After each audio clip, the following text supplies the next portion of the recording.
Hello friends, എല്ലാവർക്കും എൻ്റെ variety YouTube ചാനലിലേക്ക് സ്വാഗതം. ഇത് കുരുമുളക് PVC പൈപ്പിൽ എങ്ങനെ നട്ടു വളർത്താമെന്നതിനെ കുറിച്ചുള്ള 4ാമത്തെ വീഡിയോ ആണ്. ഇതിൻ്റെ ആദ്യത്തെ 1, 2, 3 വീഡിയോകൾ യൂട്യൂബ് ചാനലിൽ കിടപ്പുണ്ട്. ഇതിൻ്റെ ഫൗണ്ടേഷൻ സ്റ്റാർട്ടിങ് മുതലുള്ള വീഡിയോസ്. അപ്പോൾ അത് കണ്ടിന്യൂഷനായിട്ട് കണ്ടാൽ മാത്രമേ നിങ്ങൾക്ക് ഇത് എങ്ങനെ പ്രോസസ്സ് ചെയ്തെടുക്കാമെന്ന് മനസ്സിലാകത്തുള്ളൂ. ഞാനും ഇതുപോലെ കുറേ യൂട്യൂബ് ചാനലുകൾ വാച്ച് ചെയ്തതിന് ശേഷമാണ് ഇതിങ്ങനെ ചെയ്തത്. ഇതിപ്പോൾ ഞാൻ ചെയ്തിരിക്കുന്നത് എൻ്റെ വീട്ടുവളപ്പിലാണ്. സ്ഥലപരിമിതി കുറവുള്ളത് കൊണ്ട് ഞാൻ ഉള്ള സ്ഥലങ്ങളിലൊക്കെ ഞാനിങ്ങനെ 4 PVC പൈപ്പ് നാട്ടിയിട്ട് അതിൽ കുരുമുളക് വെച്ചുപിടിപ്പിച്ചിരിക്കുകയാണ്. അപ്പോൾ ഇത് ഞാൻ പന്നിയൂർ 1 ഇനത്തിൽപ്പെട്ട കുരുമുളകാണ് വച്ചിരിക്കുന്നത്. ഏകദേശം 9 മാസം പ്രായമായ കുരുമുളക് ചെടിയാണ് നിങ്ങളിവിടെ കണ്ടുകൊണ്ടിരിക്കുന്നത്. എന്നെ സംബന്ധിച്ച് പറഞ്ഞാൽ നല്ലപോലെ വളർന്നു വന്നിട്ടുണ്ട്. ഇനി ഒരു 2-3 മാസത്തിനുള്ളിൽ തിരിയിടുമെന്നാണ് എനിക്ക് തോന്നുന്നത് കണ്ടിട്ട്. ഇതിനെക്കുറിച്ച് ആധികാരികമായിട്ട് പറയാൻ ഞാൻ നല്ലൊരു കൃഷിക്കാരനല്ല, എങ്കിലും കൃഷിയെ വളരെയേറെ സ്നേഹിക്കുന്ന ഒരാളാണ്. അതുകൊണ്ട് തന്നെ ഞാൻ എൻ്റെ ഉള്ള സ്ഥലങ്ങളിലെല്ലാം പച്ചപ്പ് നിലനിർത്താനായിട്ട് ആഗ്രഹിക്കുന്ന ഒരാളാണ്. അപ്പോൾ ഇതിപ്പോൾ ഞാൻ എൻ്റെ മതിലിൻ്റെ സൈഡിലാണ് ഏകദേശം 13ഓളം PVC പൈപ്പുകൾ ഞാൻ അതിൽ നാട്ടിയിട്ടുണ്ട്. അപ്പോൾ നിങ്ങൾക്ക് കാണാം, കൊടിയെല്ലാം നല്ല കരുത്തുറ്റ ചെടികളാണ്. 1-2 സ്ഥലങ്ങളിൽ ഇലയ്ക്ക് ചെറിയ നിറവ്യത്യാസം വന്നു. അപ്പോൾ ഞാനതിനൊരു സ്പ്രേ മരുന്ന് ചെയ്തിട്ടുണ്ട്. പിന്നെ നന കൊടുക്കുന്നത് 3 ദിവസം കൂടുമ്പോൾ ഒരു പ്രാവശ്യമാണ് നനയ്ക്കുന്നത്. മോട്ടോർ വെച്ചാണ് ഇപ്പോൾ നനയ്ക്കുന്നത്. ട്രിപ്പ് ഇറിഗേഷൻ ചെയ്തിട്ടുണ്ട്. പക്ഷേ അത് നമുക്ക് ട്രിപ്പ് ഇറിഗേഷൻ ചെയ്യാനായിട്ട് അതിൻ്റെ ദൂരപരിധി ഇത്തിരി വ്യാപ്തി കൂടുതലായതുകൊണ്ട് അങ്ങോട്ടും ഇങ്ങോട്ടൊക്കെ ഒത്തിരി ദൂരേക്ക് വെള്ളം പോകും. അതുകൊണ്ട് ഞാൻ മോട്ടോർ തന്നെയാണ് ഇപ്പോൾ ഉപയോഗിക്കുന്നത്. എന്നെ സംബന്ധിച്ച് പറഞ്ഞാൽ നല്ലതായിട്ട് വളർന്നു വന്നിട്ടുണ്ട്. PVC പൈപ്പിൽ നന്നായിട്ട് പറ്റിപ്പിടിച്ച് തന്നെ അതിൻ്റെ അട്ടക്കാലുകൾ നന്നായിട്ട് പറ്റിപ്പിടിച്ചിട്ടുണ്ട്. നല്ല വെയിലേറുള്ള സ്ഥലത്ത് വയ്ക്കാൻ പറ്റിയ ഒരു ഇനമാണ് പന്നിയൂർ 1. അപ്പോൾ നിങ്ങളും ഇത് കണ്ട് ഇതിൻ്റെ പ്രോസസ്സ് എങ്ങനെയാണെന്നൊക്കെ കണ്ടിട്ട്, മുമ്പോട്ടുള്ള വീഡിയോസൊക്കെ കണ്ടിട്ട് കൃഷിയോട് താല്പര്യമുള്ളവർക്ക് വീണ്ടും കണ്ട് അത് എങ്ങനെ ചെയ്തെടുക്കാമെന്നുള്ള രീതിയിൽ കണ്ടുപഠിക്കുക.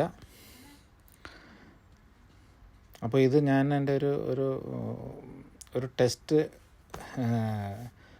വർക്കാണിത്. കാരണം എന്ന് വെച്ചാൽ എനിക്ക് വേറെ ഇച്ചിരി സ്ഥലമുണ്ട്. അത് മൗണ്ടൻ ഏരിയയിലാണ്. അപ്പോൾ അവിടെയൊക്കെ കുറച്ചുകൂടി കൂടുതൽ വ്യാപ്തിയിൽ ഇത് ചെയ്യാൻ വേണ്ടിയിട്ട് ഇത് എങ്ങനെയുണ്ടെന്ന് നോക്കിയിട്ട് വേണം നമുക്ക് അങ്ങോട്ടേക്ക് ഈ പ്ലാൻ മാറ്റാനായിട്ട്. അപ്പോൾ കണ്ടിടത്തോളം കുഴപ്പമൊന്നുമില്ല. ഇനി നമുക്ക് ഇത് കാലും ഫുള്ളായിട്ട് ചെടി കയറി ഇറങ്ങി നല്ലൊരു തണലിലേക്ക് വന്നാൽ മാത്രമേ നമുക്ക് അതിന് കൃത്യമായിട്ട് എല്ലാം പൈപ്പിൻ്റെ ചുറ്റുപാടുകളും മറച്ച് അതിന് എതളുകൾ പൊട്ടി വന്നാൽ മാത്രമാണ് നമുക്ക് നല്ല കായ്ഫലം കിട്ടത്തുള്ളൂ. അപ്പോൾ എനിക്ക് തോന്നുന്നു അത് 2 വർഷത്തിനുള്ളിൽ ഏകദേശം ഇത് നന്നായിട്ട് വരുമെന്നാണ് തോന്നുന്നത്. ഇനിയിപ്പോൾ 3 വളം ചെയ്തു. ഇനിയിപ്പോൾ അടുത്ത മഴയ്ക്ക് മുമ്പ് ഒരു വളം കൂടി ചെയ്യണം. അപ്പോൾ ഇതിന് നനവ് നിലനിർത്താനായിട്ട് ഞാൻ കുറച്ച് ഉണക്ക കരിയില ഞാൻ അതിൻ്റെ എല്ലാ ചുവടുകളിലും ഇട്ട് കൊടുത്തിട്ടുണ്ട്. അതുപോലെ വെള്ളവും വളവും പുറത്തേക്ക് പോകാത്ത രീതിയിൽ ഞാൻ സിമൻറ്റ് കട്ട വെച്ചിട്ട് സ്ക്വയർ ടൈപ്പ് കെട്ടി കൊടുത്തിട്ടുണ്ട്. അപ്പോൾ ഇത്രയും കാര്യങ്ങൾ ഞാൻ ഇവിടെ നമ്മുടെ സ്ഥലത്തിൻ്റെ ആ ഗതി അനുസരിച്ച് എല്ലാം ചെയ്തു കൊടുത്തിട്ടുണ്ട്. നമുക്ക് പരമാവധി നോക്കാം ചെടി എന്ത് ഫലമാണ് നമുക്ക് തരാൻ പോകുന്നതെന്നുള്ളത് ഭാവിയിൽ കണ്ടു കാണാം. എൻ്റെ എല്ലാ തുടർന്നുള്ള വീഡിയോസുകളും ഇതിൽ ഞാൻ പോസ്റ്റ് ചെയ്യുന്നുണ്ട്. യൂട്യൂബ് ചാനലിൽ ഈ വീഡിയോ മാത്രമല്ല പലതരത്തിലുള്ള വീഡിയോസുകളുണ്ട്. എല്ലാവരും ചാനൽ സബ്സ്ക്രൈബ് ചെയ്യുക. ഇനിയും അങ്ങോട്ടുള്ള പുതിയ വീഡിയോസുകളും ന്യൂസുകളൊക്കെ നിങ്ങൾക്ക് ലഭിക്കുന്നതിനായിട്ട് ചാനൽ സബ്സ്ക്രൈബ് ചെയ്ത് വയ്ക്കുക, ഷെയർ ചെയ്യുക, കമൻറ്റ്സ് ചെയ്യിക്കുക, ലൈക്ക് അടിക്കാൻ മറക്കരുത്. വീഡിയോ നിങ്ങൾ സ്കിപ്പ് ചെയ്യാതെ പൂർണ്ണമായിട്ടും കാണുക. കൃഷിയോട് താല്പര്യമുള്ള ആളുകൾ ആണെങ്കിൽ അവർ വീഡിയോ എല്ലാം ഫുള്ളായിട്ട് കണ്ടിട്ടേ മാറത്തുള്ളൂ. കാരണം കൃഷിയുമായിട്ട് നമ്മൾ എപ്പോഴും അടുത്ത് നിൽക്കുമ്പോൾ നമ്മുടെ മനസ്സിന് സന്തോഷവും ആ മനസ്സ് എപ്പോഴും ഒരു നിർമ്മല ഹൃദയമുള്ള ഒരു അതായത് എല്ലാവരെയും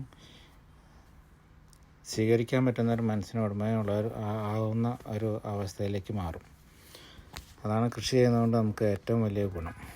അപ്പോൾ നിങ്ങൾക്ക് കാണാം കേട്ടോ, ചില പൈപ്പുകളിലൊക്കെ നമുക്ക് അങ്ങേ അറ്റം വരെ നമുക്ക് ടോപ്പിൽ വരെ എത്തിയിട്ടുണ്ട്. ഇനിയിപ്പോൾ മേളിൽ കമ്പി ക്രോസ് ചെയ്ത് കൊടുത്തിട്ടുണ്ട്. അതിൽ നിന്ന് നമുക്ക് അതിൽ ചുറ്റി കൊടുത്തിട്ട് അത് വീണ്ടും താഴേക്ക് ഇറക്കി വീണ്ടും കയറ്റി വിടണം. നമ്മൾ കട്ട് ചെയ്ത് കളയുകയാണെങ്കിൽ കുഴപ്പമില്ല. ഇറങ്ങി വരുന്ന ആ ഇത് തണ്ട് കട്ട് ചെയ്ത് കളയുകയാണെങ്കിൽ നമുക്ക് പ്രശ്നമല്ല. അപ്പോൾ കുറച്ചുകൊണ്ട് ഇതളുകൾ നമുക്ക് ഇടയ്ക്കൊന്ന് പൊട്ടിക്കിട്ടും. കുറച്ചുകൊണ്ട് കായ്ഫലം കൂടുമെന്നാണ് എനിക്ക് തോന്നുന്നത് ഇതൾ കട്ട് ചെയ്യുകയാണെങ്കിൽ. പക്ഷെ നമുക്കൊരു തണൽ കിട്ടാൻ വേണ്ടിയിട്ട് നമ്മൾ കുറച്ച് മേളിൽ ചുറ്റി കൊടുത്ത് താഴേക്ക് കുറച്ച് ഇറക്കി കെട്ടണം, എന്നാലേ റെഡിയാവുമെന്ന് തോന്നുന്നു.